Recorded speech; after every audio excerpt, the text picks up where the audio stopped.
Well, I definitely think a big part of being an entrepreneur is having a clear conscience.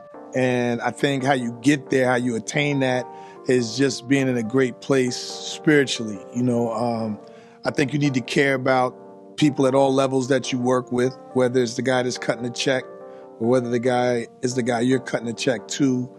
Sometimes you just have to listen to people and sometimes tone it down. Sometimes it might be all about the deal and you trying to make it happen. But in that moment, somebody might be dealing with something personal.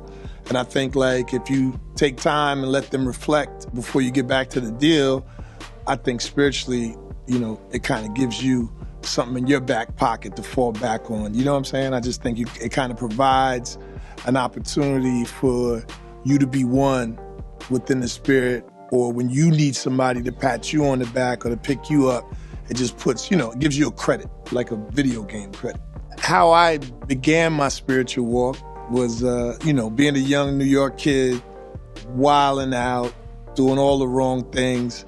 And then, when you're a child, when you're a child of Southern parents, they send you south. So I went south to my grandmother's and lived a year in Anderson, South Carolina.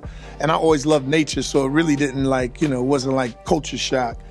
But then I was a little bit too much for my grandmother, and my uncle, who was assistant chief of police in Oxnard, California, brought me out to Cali. And I actually went to school at Port Hueneme High School in California for my freshman year.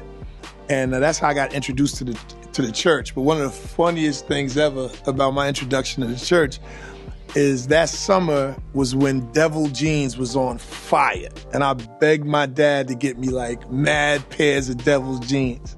And when I got out to Cali and, I was going in my suitcase and we were going somewhere and I put on my Devil Jeans, I was about to get New York fresh. And my aunt walked over and she was like, "What's that on the back of your jeans?" And I was like, "It's Devil's Jeans." She's like, "Oh no, you're not wearing Devil Jeans in my house."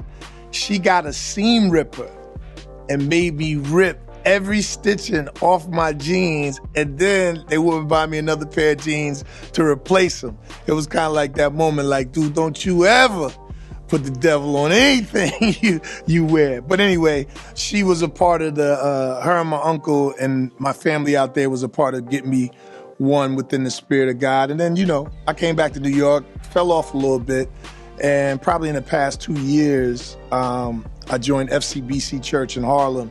And Pastor Mike Waldron is, I can't even describe him in words. He's one of those pastors that you always feel like the word is for you. And he's always on point. And it's like every time you walk in the building, it's like you got to look over your shoulder and like, is somebody following me around and checking out my day? So that just started my spiritual walk, and now I'm heavy in it and try to spread the good word to everybody that I come in contact without being too preachy, but